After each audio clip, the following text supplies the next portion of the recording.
Dear friends, can just two bullets change the map of entire world? In 1914, Europe looked peaceful and stable, but within just 4 years, by 1918, the world was drawing in the fire, blood, and destruction.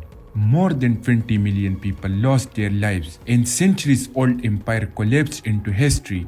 This was not just a war, it was a turning point in human history that reshaped politics, borders, and even the way people thought. In this video, we will explore the complete story of World War I, how it began, how it unfolded, and how it changed the world forever.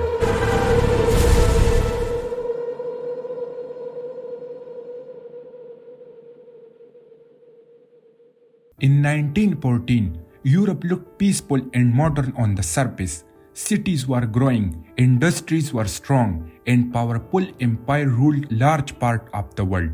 But in reality, Europe was like a pile of gunpowder, waiting for a single spark to explode. At that time, hug empires controlled Europe, including the German Empire, British Empire, Austro-Hungarian Empire, Russian Empire, and French Third Republic.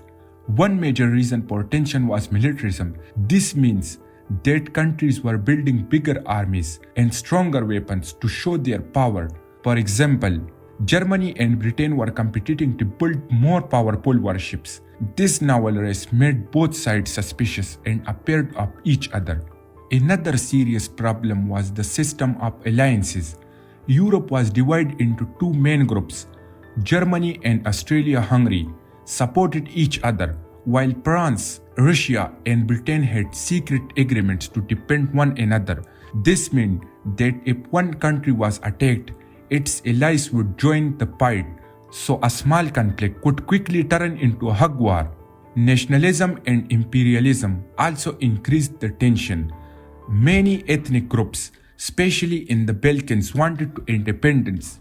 At the same time, powerful countries wanted to control more land and expand their empires. In the Balkans, Serbia wanted to unite all Slavic people. However, Austria-Hungary wanted to control that region, which created deep hatred between them. The final spark came on 28 June 1914. Archduke Franz Ferdinand was the heir to the throne of Austria-Hungarian Empire. He was visiting Sarajevo, a city in Bosnia. At that time, Bosnia was controlled by Austria-Hungary, but many people there were Slavics who wanted to independence or unity with Serbia. A secret nationalist group called the Black Hand wanted to break Austria-Hungary control over Slavic regions. They believed that killing Franz Ferdinand would weaken the empire and support the dream of a large Serbian or Slavic state. The assassins were young Bosnian Serb nationalists who were trained and armed with help from members linked to this group. On the morning of 28 June, several assassins were placed along the road where the Archduke motorcade would pass. One attacker threw a bomb at his car, but it missed and exploded behind him, injuring others. After this failed attempt, the Archduke decided to visit wounded officers in the hospital. However, the driver took a car wrong turn and stopped the car to reverse, and by coincidence, the car stopped right in the front of one of the conspirators, Guerrilla Friendship. Seeing his unexpected chance, Friendship stepped forward and fired 2 shots at close range. One bullet hit Franz Ferdinand in the neck and the other struck his wife, Sophie. Both died within minutes. This assassination did not cause the war by itself, but it acted as the spark that ignited the already tense political situation in Europe, leading directly to World War I.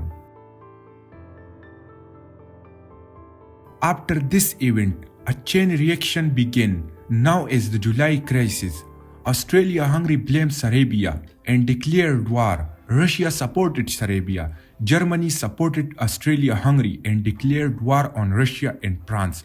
When Germany invaded Belgium to attack France, Britain joined the war because it had promised to protect Belgium. In just 1 month, what started as two gunshots in a small city turned into a massive global conflict. When war began in the summer of 1914, many soldiers believed it would be short. They thought they would win quickly and return home by Christmas. Germany had a fast attack plan. The idea was simple: defeat France quickly in the west, then turn east to fight Russia.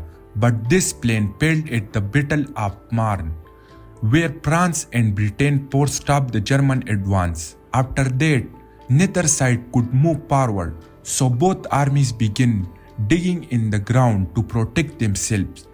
This was the start of trench warfare. From Switzerland to North Sea, hundreds of miles of deep trenches were built. These trenches split Europe into two sides. They were not just holes in the ground. They became long deadly battle lines. Life inside the trenches were extremely harsh. Mud and dirty water filled the narrow paths, especially after rain, a painful infection caused by wet and cool conditions. Large rats lived inside trenches and fed on dead bodies. Food was usually cold and simple because soldiers had to stay alert at all times. The consistent smell of gunpowder and injured friends damaged their mental health. Fear became part of daily life. During this time, the world also saw a new terrifying weapons. Poison gas such as mustard gas and chlorine gas was used for the first time. It burned soldiers' lungs and caused slow painful deaths.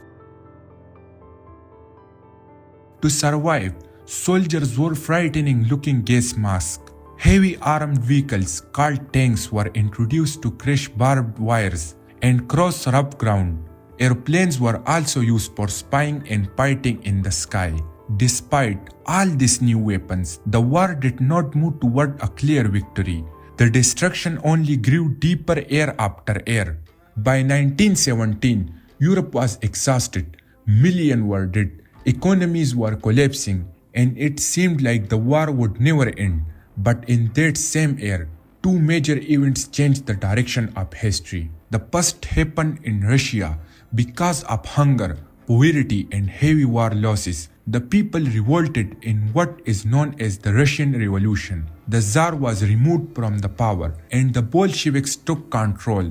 The new government decided to leave the war and sign peace with Germany in 1918.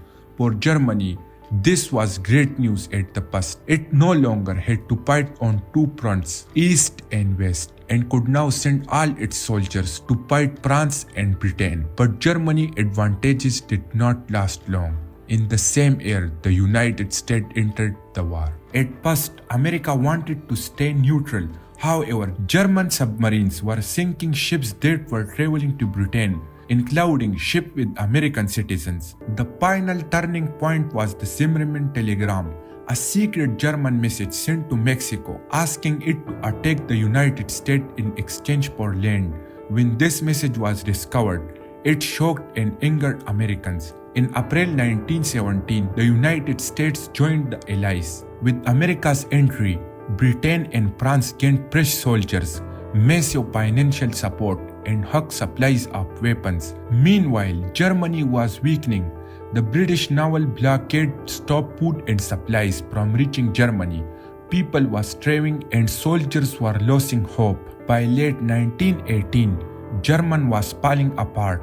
Its allies, the Ottoman Empire and the Austro-Hungarian Empire, had already surrendered. German soldiers began to rebel.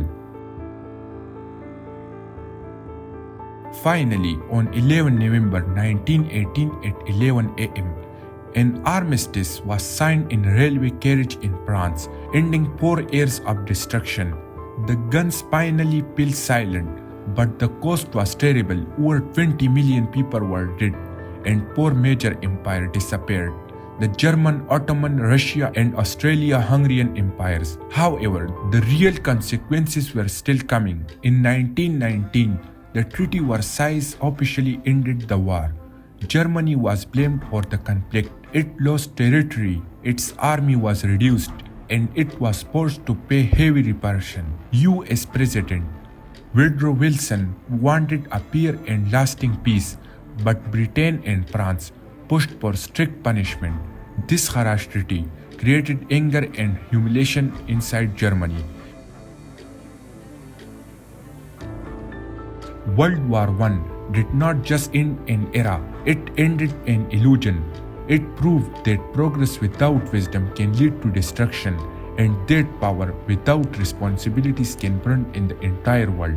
The guns fell silent in 1918, but the echoes was still war, still shaped our borders, our politics, and our fear today. It is not just a story of the past, it is a warning for the future, because when humility forgets the cost of war, it slowly begins to walk toward it again.